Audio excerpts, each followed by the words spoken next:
यशवा बाब 5।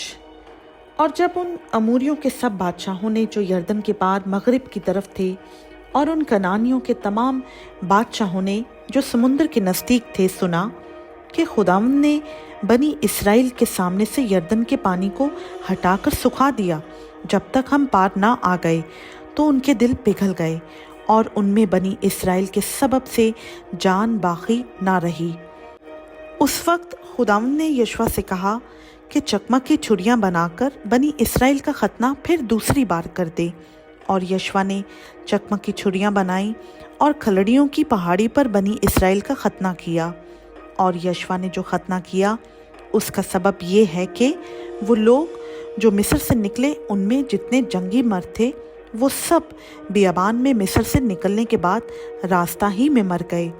बस वो सब लोग जो निकले थे उनका खतना हो चुका था, पर वो सब लोग जो बियाबान में मिस्र से निकलने के बाद रास्ता ही में पैदा हुए थे उनका खतना नहीं हुआ था, क्योंकि बनी इस्राएल 40 बरस तक बियाबान में फिरते रहे जब तक सारी कौम यानी सब जंगी मर्द जो मिस्र से निकले थे फना ना हो गए, इसलिए कि उन्होंने खुदावंद की बात नहीं मानी थी। उन्हीं से खुदावंद ने कसम खाकर कहा था कि वो उनको उस मुल्क को देखने भी ना देगा जिसे हमको देने की कसम उसने उनके बाप दादा से खाई और जहाँ दूध और शहद बहता है। सो उन्हीं के लड़कों का जिनको उसने उनकी जगह बर्पा किया था यशवा ने खतना किया, क्योंकि वो नामख्तून थे, इसलिए कि रास्ता में उनका खतना नहीं हुआ था।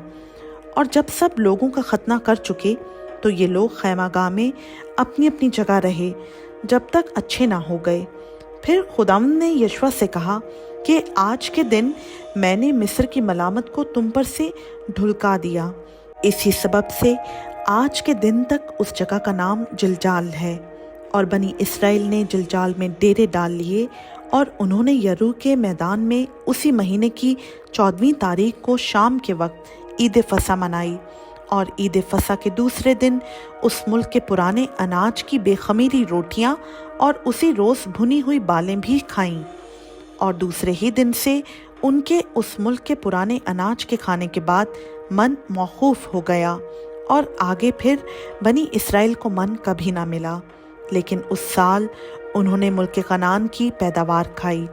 और जब यशवा यरीहो के नज़दीक था तो उसने अपनी आंखें उठाईं और क्या देखा कि उसके मुकाबिल एक शख्स हाथ में अपनी नंगी तलवार लिए खड़ा है। और यशवा ने उसके पास जाकर उससे कहा, तू हमारी तरफ है या हमारे दुश्मनों की तरफ? उसने कहा, नहीं, बल्कि मैं इस वक्त खुदावंद के लश्कर का सरदार होकर आया हूँ। तब यशवा ने ज़मीन पर सरनिगूं होकर सजदा किया और उससे कहा कि मेरे मालिक का अपने खादिम से क्या इरशाद है। और खुदावंद के लश्कर के सरदार ने यशवा से कहा कि तू अपने पाँव से अपनी जूती उतार दे, क्योंकि ये जगह जहाँ तू खड़ा है मुक़द्दस है। सो यशवा ने ऐसा ही किया। खुदावंद का पाक कलाम का पढ़ा, सुना, समझा और कबूल किया जाना हम सबों के लिए बाइस से बरकत हो।